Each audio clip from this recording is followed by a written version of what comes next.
Alrighty, in this problem we're going to solve these two equations simultaneously by the method of elimination.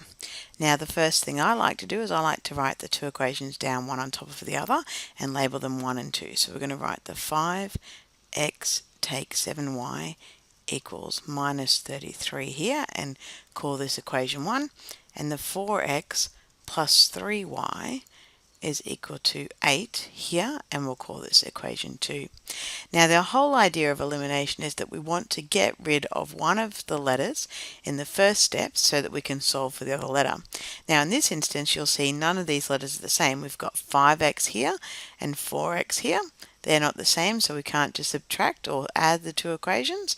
Similarly, we've got minus 7y and 3y here, so they're not the same. So we're going to have to multiply in some numbers to get to the same. So we could bring the x's up to, for example, 20x to get rid of them, or we could bring the y's up to 21 to get rid of them. I'm going to go with the x's to show you how it's done. So I'm going to take equation 1 and I'm going to multiply it by 4. So everything in equation 1 is going to be multiplied by 4. So 4 times 5x is 20x. Then minus, and 4 times 7 is 28y. And then minus again, because 4 times negative 33 will be 132 with the negative. Now this becomes equation 3. Now we're going to take equation 2 and we're going to multiply it by 5. So 5 times 4 is 20x. Now that was my reason for doing this, to make these the same. So we're multiplying everything by 5 though, so we have to keep going on the rest of the equation. So 5 times 3y is 15y, and 5 times 8 is 40. Now this becomes equation 4.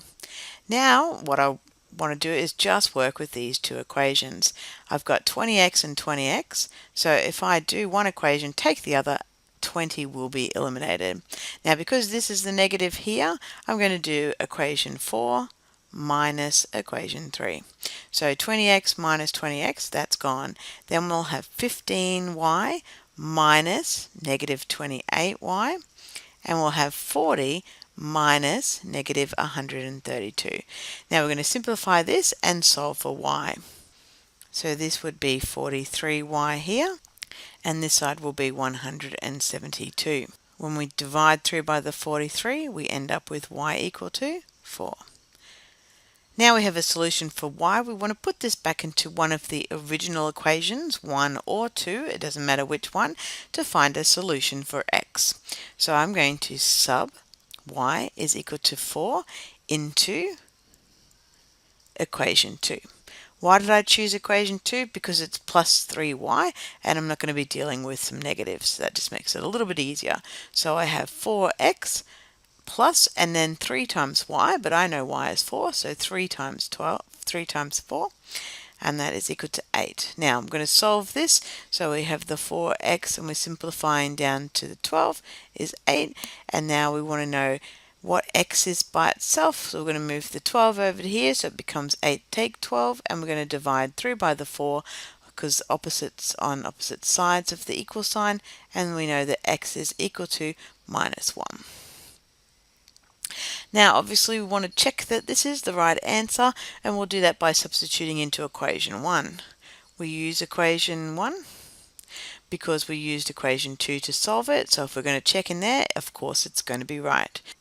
So here we have 5x, x was negative 1, minus 7y, y was 4, and we want this answer to be minus 33. So 5 times minus 1 is minus 5, minus 7 times 4 is minus 28, and we still want this answer to be minus 33, and minus 5 minus 28 is minus 33, and we can see that the solution is indeed x is negative 1 and y is 4.